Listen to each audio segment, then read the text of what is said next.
नमस्कार, आप सभी का लव इनफाइनाइट चैनल में एक बार फिर से ढेर सारा स्वागत है। यहाँ पर आपको ढेर सारी वीडियोस दिखेंगी अलग अलग टॉपिक पर।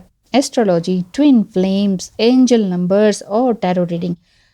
अभी टैरो रीडिंग के लिए काफ़ी टाइम लगता है ना, सेटिंग करने में, सोचने में, तो बना नहीं पा रही हूँ क्योंकि काम बहुत ज़्यादा ही आप लोग दे रहे हैं मुझे एस्ट्रोलॉजी का भी, और उसमें फिर बहुत ज़्यादा बिजी रहते रहते बैठे बैठे थक जाने वाली बात होती है, तो और ज़्यादा बैठा नहीं जाता है।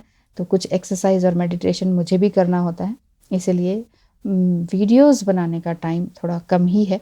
इस तरह से ये जो मैं ऑडियो वीडियो बना रही हूँ इसमें फिर भी मैं टाइम निकाल लेती हूँ फटाफट से। तो चलिए फटाफट से ही आपका सवाल ले लेते हैं। सरिता जी का। सरिता जी कहती हैं कि डीएम किस तरह से रह लेते हैं, डिवाइन फेमिनाइन ही क्यों सफ़र करती हैं। हम बार बार स्पिरिचुअली हाई होने की कोशिश करते हैं, योगा मेडिटेशन करते रहते हैं, लेकिन 8-10 दिन ठीक रहता है, 11वें-12वें दिन हमारा फिर से वही हाल हो जाता है। ऐसा क्यों होता है और ऐसा ना हो इसके लिए क्या करें, कैसे हील करें खुद को।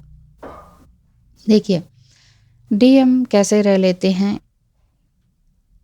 एक बात तो इसका आंसर मैं ये दे देती हूँ कि डीएम भी बहुत मुश्किल से रह लेते हैं, बहुत हैप्पी नहीं रहते, लेकिन उन्हें कुछ समझ नहीं आता। अब सोचिए कि कोई एक इंसान है जो बिल्कुल ही कंफ्यूज्ड है।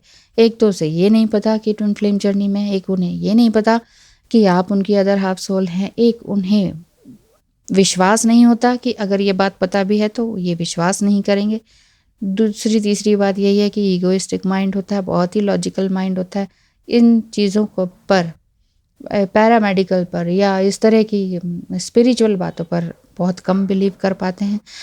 कर भी पाते हैं तो वो जितना उनका ज्ञान है, विजडम है, बस उसी पर टिके रहते हैं। ऐसा भी नहीं है कि डिवाइन फेमिनाइन से कम समझ होती है, समझ भी बहुत होती है, लेकिन रिजिडनेस जो होती है ना कि यस मैं सही, आई एम राइट, तो जब I am the right person वाली बार बार इनके ऊपर बात आती है तो डिवाइन फेमिनाइन को यही करना चाहिए कि उनको उनके हाल पर छोड़ देना चाहिए। ठीक है जी, आप ही राइट हैं। जब भी कोई इंसान मैं सही हूँ, मैंने ही सब कुछ देखा है, मैंने सब कुछ एक्सपीरियंस किया है, मुझसे ज़्यादा कोई नहीं, जब ये ज़्यादा बार बार बोलते हैं तो ऐसे डिवाइन मस्कुलाइन एनर्जी को ऐसे बाय बाय कर देना चाहिए। Bye bye in the sense कुछ टाइम उनको अकेला छोड़ दें, अपने आप समझ आती है तो ठीक है, अदरवाइज़ आपको ये रिस्पॉन्सिबिलिटी नहीं है, ये कोई कॉन्ट्रैक्ट आपने नहीं ले रखा कि आपने डीएम को समझाना ही समझाना है, उनकी अकल ठिकाने लगानी है। रहने दीजिए, उनकी अकल जहाँ रहती है रहने दीजिए। डीएम के लिए मुश्किल तो होता है क्योंकि वो रनर होते हैं, वो एक तरह से बहुत सारी बातें हैं जो मैंने अभी आपको बताई हैं वो नहीं सोच पाते हैं।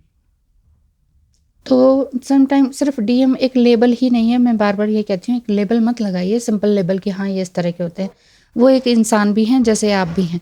इसी तरह से कुछ फिजिकल डिजीज़ भी होती हैं, जैसे हम डिवाइन फेमिनाइन को भी हो सकती है। छोटी मोटी डिजीज़ आजकल हर किसी के पास है, और इसी तरह से कुछ न्यूरोलॉजिकल डिजीज़ भी हो सकती हैं जो कि इंसान समझ ही ना पाए इस चीज़ को। जिस तरह से अगर आपके डीएम कुछ ज़्यादा ही अग्रेसिव हैं या बहुत सारी बातें हो जाती हैं, जैसे ओसीडी से प्रॉब्लम है उनको, या बाइपोलर डिसऑर्डर है, या एडीएचडी है, इस तरह की बहुत सारी बातें होती हैं, तो आप उन्हें नार्सिसिस्ट या कार्मिक नहीं बोल सकते हैं, क्योंकि नार्सिसिस्ट और कार्मिक माहौल में वो पले बड़े हो सकते हैं, जिस वजह से इस तरह की समस्याएं आती हैं न्यूरोलॉजिकल, जो कि मैंने अभी ये टर्म्स बोली हैं। तो उन जब भी डीएम को समझना हो तो उनके बचपन को समझिए, सोचिए कि ये एक शरीर है जो कि बड़ा हो रखा है, बस इनकी जो आत्मा है वो अभी भी छोटी ही है, छोटे बच्चे जैसी है, क्योंकि इनका जो बचपन है जब ये 3-4-5 ईयर्स के थे, ये बहुत अच्छा नहीं गया हुआ है, और वही चीज़ छाप बड़े होने तक पड़ी हुई है। अगर आप उन्हें ये चीज़ बोलेंगे तो वो इस पर भी आपको उल्टा जवाब दे सकते हैं, आपको नीचा दिखा सकते हैं, आप पर ही ब्लेम कर सकते हैं। यू डोंट नो एनीथिंग ये भी कह सकते हैं, आई नो एवरीथिंग ये भी कह सकते हैं। तो रहने दीजिए, किसी को कुछ नहीं समझाना है आपने। अगला सवाल आपने कहा है कि क्या डीएफ ही क्यों इतना सफ़र करती हैं? सफ़र हमारे दिमाग की बात है कि हम सफ़र कर रहे हैं, हमें पेन हो रहा है। जब हम सफ़र और पेन शब्दों को हटा देंगे और हम कहेंगे कि हम अपने ऊपर ध्यान देते हैं, तो फिर कहाँ सफ़र हो रहा है? आपको ड्राइंग करना अच्छा लगता है, आप ड्राइंग कीजिए, कहाँ इसमें सफ़र है, कहाँ पेन है? आपको डांस अच्छा लगता है, आप डांस कीजिए। आपको एनजीओ खोलना अच्छा लगता है, लोगों को हील करना अच्छा लगता है, वो कीजिए। टैरो रीडिंग करना अच्छा लगता है, सीखना अच्छा लगता है, वो सीखिए। इसमें कहाँ पेन है, कहाँ सफ़र है? सफ़र तभी है जब हम रॉन्ग डायरेक्शन में हाथ पैर मारते हैं। जैसे कि नदी में आप बह रहे हैं, फिर कोई सफ़र नहीं है, बहते चले जाएंगे, बहते चले जाएंगे। आप नाव में बैठे हैं, बहते चले जाएंगे ना उसी डायरेक्शन में।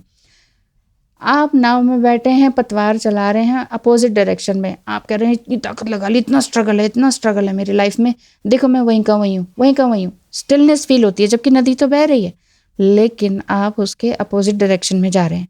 अपोजिट डायरेक्शन में जब आप पतवार चला रहे हैं तो आप वहीं के वहीं हैं, क्योंकि पतवार तो चला रहे हैं, पीछे नहीं जा रहे, लेकिन आगे भी नहीं बढ़ पा रहे, क्योंकि नदी का वेग ही इतना है। प्लीज़ मेरी बातों को समझने की कोशिश कीजिए। मेरे कहने का मतलब है, spirituality is a secret connection within our mind, body and soul. जब हम अपने हर सेल्स और ऑर्गन्स को थैंक यू कहते हैं और अपने ऊपर काम करने लगते हैं, तो हमारे body parts, organs, cells, blood joyfully work करने लगते हैं।